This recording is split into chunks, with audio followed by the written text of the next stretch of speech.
Hi friends, আজকে আমরা আলোচনা করব ক্লাস 10 ইতিহাস প্রথম অধ্যায়ের নাম হচ্ছে ইউরোপে জাতীয়তাবাদের উদ্ভব।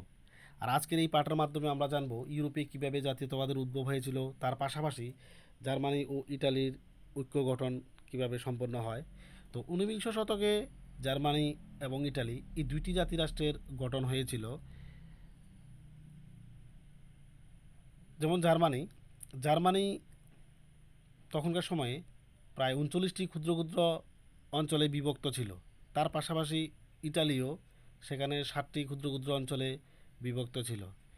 তো জার্মানির ঐক্য আন্দোলন কিভাবে সম্পন্ন হয় তা আমরা দেখব। তো তখন জার্মানির যে মধ্যবিত্ত সম্প্রদায়, যারা মধ্যবিত্ত শ্রেণী নামে পরিচিত, তারা নিজেদের মধ্যে আলোচনা করে একটি সংবিধান নিয়ে সংবিধানের ধারণা নিয়ে রাজার কাছে যায়।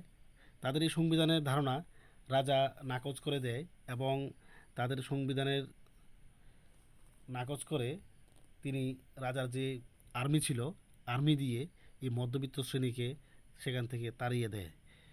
তারপর মধ্যবিত্ত শ্রেণী যারা ছিল তারা আর কোনো উপায় না খুঁজে পেয়ে তারা পার্সিয়ার যে বড় বড় জমিদার ছিল তাদের কাছে সাহায্যের জন্য যায়, যাদেরকে পার্সিয়ার যে বড় বড় জমিদার, যাদেরকে জাঙ্কার বলা হয়। এই জাঙ্কাররাও তাদের সাহায্যের হাত বাড়িয়ে দেয়, তাদের যে সংবিধানের ধারণা সেটি গ্রহণ করেছিল। তারপর যে পার্সিয়ার যে প্রধানমন্ত্রী ছিলেন অটোবন বিসমার্কও তাদের সঙ্গে যুক্ত হয়। তিনি যুক্ত হয়ে এই যে মধ্যবিত্ত শ্রেণী জাঙ্কার এবং রাশিয়ার প্রধানমন্ত্রী অটোবন বিসমার্ক সহকারে একটি লড়াই শুরু করেন। কাদের বিরুদ্ধে লড়াই করেন? রাশিয়ার দিক থেকে ছিলেন অটোবন বিসমার্ক। তিনি লড়াই করেন ফ্রান্স, অস্ট্রিয়া এবং ডেনমার্কের বিরুদ্ধে। কেন লড়াই করেন? কারণ তখনকার সময়ে জার্মানির কিছু কিছু অঞ্চল এই তিনটি রাষ্ট্রের অধীনে ছিল। তাদেরকে স্বাধীনতা মুক্ত করার জন্য জার্মানির যে প্রাশিয়ার যে চ্যান্সেলর অটোবন বিসমার্ক এই লড়াইয়ে যুক্ত হন। তারপর আমরা দেখি যে শেষ পর্যন্ত প্রাশিয়ার চ্যান্সেলর বিসমার্কের যে কূটকৌশলী ও বিচক্ষণতার জেরে জার্মানির প্রতিবেশী ডেনমার্ক, অস্ট্রিয়া এবং ফ্রান্সকে পরাস্ত করে 1871 খ্রিস্টাব্দে বিশ্ব মানচিত্রে ঐক্যবদ্ধ রাষ্ট্র হিসেবে জার্মানির উত্থান ঘটে। কারণ ওটোমান বিসমার্ক ছিলেন এমন এক দূরদর্শী নেতা, তিনি এই জার্মানির ঐক্যবদ্ধকরণে অনেক গুরুত্বপূর্ণ নীতি গ্রহণ করেছিলেন। তার মধ্যে একটি ছিল রক্ত হলো নীতি। এভাবে ইউরোপের মধ্যে যে ইউরোপের বিশ্বের মানচিত্রে যে ঐক্যবদ্ধ একটি জার্মান রাষ্ট্র হিসেবে প্রতিষ্ঠা করেন, যার পিছনে প্রধান ভূমিকা ছিলেন অটোবন বিসমার্ক। 1871 খ্রিস্টাব্দে 18 জানুয়ারি তখন সেখানে যে রাজা প্রথম কাইজার উলিয়ামকে সেখানে রাজা বানানো হয়। তারপর ইটালির ঐক্য আন্দোলন, ইটালি কিভাবে ঐক্যবদ্ধ রাষ্ট্রে পরিণত হয় তা আমরা দেখব। ঊনবিংশ শতাব্দীতে ইটালি জার্মানির মতো 7টি ক্ষুদ্র ক্ষুদ্র অংশে বিভক্ত ছিল। তো এই হচ্ছে ইটালির 7টি ভাগে বিভক্ত অঞ্চল। তখন এই যে সার্ডিনিয়া ও পিডমন্ট সার্ডিনিয়া ও পিডমন্ট সেখানে এমন একজন রাজা ছিলেন যিনি ইতালীয় ভাষায় কথা বলতো, যার নাম ছিল ভিক্টর ইমানুয়েল টু। এটাই ছিল ইটালির যে একমাত্র রাজা। তিনি অন্যান্য যে ইতালির অন্যান্য অংশগুলি অন্যান্য শক্তিবর্গ থেকে মুক্ত করার জন্য প্রচেষ্টা শুরু করেন। তখন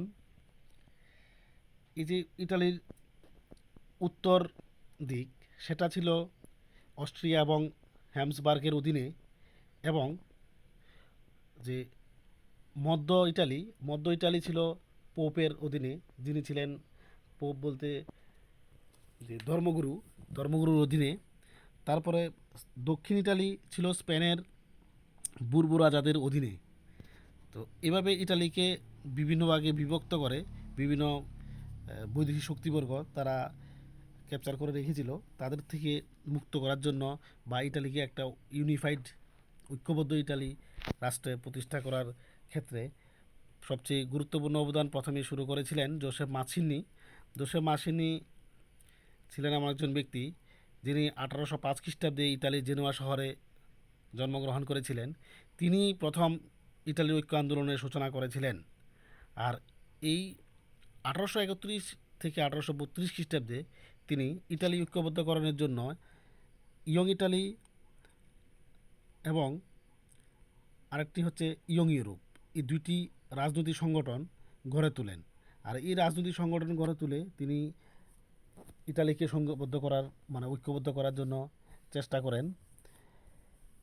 কিন্তু দুর্ভাগ্যবশত তাকে সরকার বিরোধী কার্যকলাপের জন্য নির্বাসন করে দেওয়া হয়েছিল। তারপর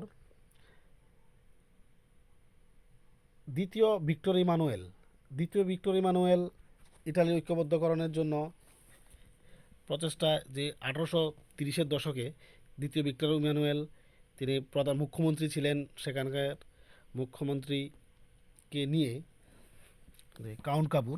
কাউন্ট কাপুরকে নিয়ে ইটালিকে ঐক্যবদ্ধ করার জন্য প্রচেষ্টা চালিয়ে যান। যেমন যে ভিক্টর ইমানুয়েলে কাউন্ট কাপুরকে দায়িত্ব দিয়েছিলেন যে ইটালিকে কিভাবে ঐক্যবদ্ধ করা যায়। তার জন্য কাউন্ট কাপুর কিছু ভূমিকা গ্রহণ করেন। যেমন কাউন্ট কাপুর 1859 খ্রিস্টাব্দে ফ্রান্সের সাথে মিলে অস্ট্রিয়া এবং যে অস্ট্রিয়া এবং হামসবার্গকে যুদ্ধে হারিয়ে ইটালির যে উত্তর ইটালি, যেটা আমরা দেখব উত্তর ইটালি, এটা হচ্ছে উত্তর ইটালি, এই উত্তর ইটালি পুনরুদ্ধার করে নেন। তারপর দক্ষিণ দিক যেটা ছিল, এই দক্ষিণ দিকে ছিল স্পেনের বুর্বো রাজাদের অধীন, সেটাকে মুক্ত করার জন্য গেরিবল্ডি ছিলেন একজন ইটালির ঐক্য আন্দোলনের অন্যতম আরেকজন নেতা, যিনি যে উত্তর ইটালির যে স্পেনের বুর্বো রাজাদের কন্ট্রোলে ছিল সেটাকে মুক্ত করার ক্ষেত্রে গেরিবল্ডি গুরুত্বপূর্ণ ভূমিকা পালন করেছিলেন। তো কাউন্ট কাপুর গেরিবল্ডির সাহায্য নিয়ে দক্ষিণ ইটালি থেকে স্পেনের বুর্বো রাজাদের উচ্ছেদ করে 1860 খ্রিস্টাব্দে দক্ষিণ ইটালি স্বাধীন করে দেন। এই হচ্ছে দক্ষিণ ইটালি, যেটা গেরিবল্ডির উদ্যোগেই স্বাধীনতা লাভ করেছিল। তারপর মধ্য ইটালি ছিল এটা, যেটা মধ্য ইটালিতে পোপের রাজত্ব ছিল। আর এই সময় পোপ ভয়ে আত্মসমর্পণ করে নেন। এভাবে ইটালি ঐক্যবদ্ধ সম্পূর্ণ হয়। তো 1861 খ্রিস্টাব্দে ভিক্টর ইমানুয়েলকে সেখানে ইটালির রাজা বানিয়ে দেওয়া হয়। তো আমরা আজকের এই যে ইতিহাসের যে প্রথম অধ্যায় 10-এর ইউরোপে জাতীয়তাবাদ উদ্ভব, তা থেকে আমরা কি কি জানলাম। যেমন 1710 খ্রিস্টাব্দে বাস্তিল দুর্গের পতন, তার মধ্য দিয়ে ফরাসি বিপ্লবের সূচনা হয়। তারপরে 1804 খ্রিস্টাব্দে নেপোলিয়ন আইন সংহিতা প্রণয়ন করেন। 1815 খ্রিস্টাব্দে ওয়াটারলু যুদ্ধে নেপোলিয়ন পরাজয় এবং ভিয়েনাতে শান্তি সম্মেলন অনুষ্ঠিত হয়। 1821 খ্রিস্টাব্দে গ্রিসে মুক্তি সংগ্রামের সূচনা হয়। 1830 খ্রিস্টাব্দে ফ্রান্সে জুলাই বিপ্লবের সূচনা ও সমগ্র ইউরোপ অর্থনৈতিক সংস্করণ সূচনা হয়। 1832 খ্রিস্টাব্দে কনস্টান্টিনোপলের সন্ধির মাধ্যমে স্বাধীন দেশের জন্ম হয়। 1834 খ্রিস্টাব্দে রাশিয়া নেতৃত্বে জুলবের আইন গঠিত হয়। 1848 খ্রিস্টাব্দে ফ্রাঙ্কফুর্ট পার্লামেন্ট গঠন এবং ফ্রান্সে ফেব্রুয়ারি বিপ্লবের সূচনা হয়। 1861 খ্রিস্টাব্দে দ্বিতীয় ভিক্টর ইমানুয়েল ঐক্যবদ্ধ ইটালির সিংহাসনে আরোহণ করেন। 1871 খ্রিস্টাব্দে রাশিয়ার রাজা প্রথম উইলিয়াম ঐক্যবদ্ধ জার্মানির সিংহাসনে আরোহণ করেন। 1905 খ্রিস্টাব্দে বলকান অঞ্চলে আদিবাসীদের বিক্ষোভ এবং 1914 খ্রিস্টাব্দে প্রথম বিশ্বযুদ্ধের সূচনা। আর এই অধ্যায়ের মাধ্যমে এগুলি আমরা দেখলাম।